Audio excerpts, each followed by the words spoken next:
मराठा आरक्षणाचा मनोज जरांगे पाटील यांनी उभारलेला लढा निर्णायक टप्प्यावरती आलेला आहे। मनोज जरांगे पाटील यांच्या मागणीवरून सरकारने मराठा समाजाला कुणबीमधून सहजासहजी आरक्षण मिळावं यासाठी सोयरा दायऱ्याच्या आदेशाची अधिसूचना काढली आहे। आपल्या सोबत आहेत मराठा योद्धा मनोज जरांगे पाटील। मनोज दादा, काय सांगाल? तुमच्या मागण्या मान्य होताना दिसत आहेत। त्या पण सहजासहजी झालेल्या नाही।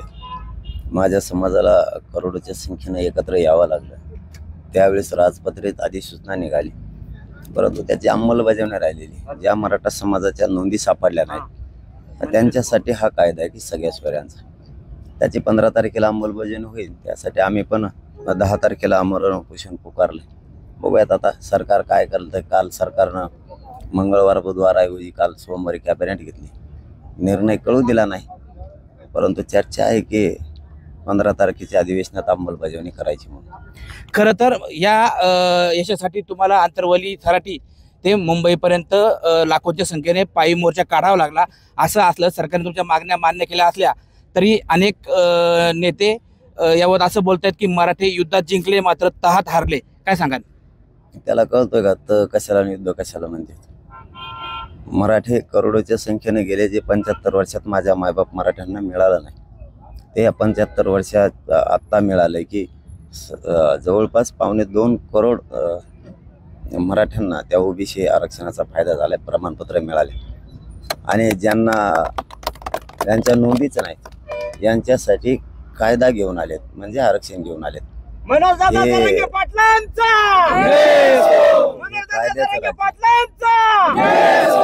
काय गोष्टी मिळवायच्या म्हणलं तर हे कायद्याचं राज्य आहे। इथं कायदाच बनवावा लागतो। इथं काय कुठं गेले आणि एखाद्या गोणीत किंवा एखाद्या घमेल्यात आरक्षण ठेवलं आणि ते घेऊन आलेत असं नाहीये। इथं तुम्हाला 2001च्या कायद्यात दुरुस्ती करायची आणि 70 वर्षात पहिल्यांदा घडतंय।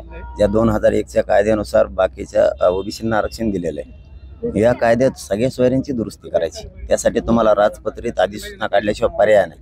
नसता मग तुम्हाला विधानसभा सुरू असावी लागते, तर तो कायदा ताबडतोब पारित करता येतो त्या शब्दाचा। इथं विधानसभा नाहीये, मग अधिसूचना काढल्याशिवाय पर्याय नाही। तुम्हाला साधं जमीन विक्री करायची असली तरी तुम्हाला 15 दिवसाचं जाहीर प्रकटन द्यावं लागतं। तुम्हाला तर ह्या 2001च्या कायद्यात बदल करायचा, ते सगळ्या सोयऱ्या त्यामध्ये घालायचं। त्यासाठी तुम्हाला अधिसूचना काढल्याशिवाय पर्याय नाही। खरं तर मराठे युद्धात जिंकले तहात हारले अशी जरी बोंब केली जात असली तरी दुसऱ्या बाजूने हे ज्या अधिसूचना निघाली आहे याच्यावरती मात्र ओबीसी नेते प्रचंड अस्वस्थ आहेत। मोठ्या प्रमाणामध्ये या अधिसूचनेच्या विरोधात गरळ ओकण्याचं काम राज्यात सुरू आहे। काय सांगाल? तेच कोण म्हणतात तहात हारले, त्याला तेवढी तरी अक्कल असायला पाहिजे की मराठ्यांनी 75 वर्षात प्रचंड मोठा मराठ्यांसाठी कायदा आणलाय, म्हणजे नोंदी नसणाऱ्या। त्याला एवढं कळायला पाहिजे की इतक्या प्रमाणात याचिका दाखल केल्यात, याचा अर्थ हा कायदा प्रचंड मोठा आहे। खरं तर 15 तारखेला सरकार याची कायद्यात रूपांतर करेल असं तुमचं म्हणणं आहे, मात्र त्यापूर्वीच तुम्ही 10 तारखेपासून पुन्हा उपोषण करणार आहात। हे उपोषण नक्की कशासाठी असेल? ते अंमलबजावणी होणं आवश्यक आहे। आता एकदम थोडा विषय राहिलेला आहे, कारण कोणाला वाटतं तहात हारले त्याची इच्छा असू शकते, काय मिळालं नाही अशी त्याची इच्छा असू शकते, की त्याला पैसे पाहिजे होते वाटतं, बहुतेक पदं पाहिजे होते, त्याला ते मिळाले नाहीत। माझ्या गोरगरीब करोडो मराठ्यांना खूप मिळालं। कायदा तो अंमलबजावणी होणं आवश्यक आहे। आणि 15 तारखेला अधिवेशन, मराठी जिंकून आलेले आहेत। आता त्याची काय पोटदुखी माहित नाही। छत्रपती शिवाजी महाराज की। आपण जे 10 तारखेपासून उपोषण करतायत त्या उपोषणामध्ये हा कायद्याचा एक तर विषय महत्वाचा आहे, इतरही आपल्या काही मागण्या आहेत का? हो, त्या राज्यभर जे गुन्हे दाखल झालेले त्या संदर्भातला पण विषय। राज्य मागासवर्ग आयोगानं 2 तारखेला काम बंद केले, मग सरकारनं अहवाल स्वीकारला की नाही स्वीकारला? सरकार मान्य न्यायालयासमोर तो अहवाल ठेवणार आहे की नाही? कारण भोसले समितीचा अहवाल सुद्धा सरकारनं ठेवलेला नाहीये त्यावेळेस। मग आता जर इतकं काम केलंय मागासवर्ग आयोगानं, तर मग नेमकी आपली भूमिका काय? असे 5-6 विषय राहिलेले त्या संदर्भातल्या मागण्यात। पण प्रमुख या सगळ्या सोयऱ्यांचे कायदा जो आहे की ज्यामुळे ज्या मराठ्यांच्या नोंदी सापडल्या नाहीत त्यांना प्रमाणपत्र मिळणार आहेत, त्याची अंमलबजावणी आमच्यासाठी अत्यंत अगोदर महत्त्वाची। खरं तर मुख्यमंत्री यांनी तुम्हाला आश्वासन दिलंय की आंदोलनादरम्यान दाखल झालेले गुन्हे मागे घेऊ, मात्र त्यावरच उपमुख्यमंत्री देवेंद्र फडणवीस यांनी असं जाहीर केलं की जे सौम्य स्वरूपातील गुन्हे आहेत ते मागे घेतले जातील, मात्र जे गंभीर स्वरूपाचे गुन्हे आहेत ते मागे घेता येणार नाहीत।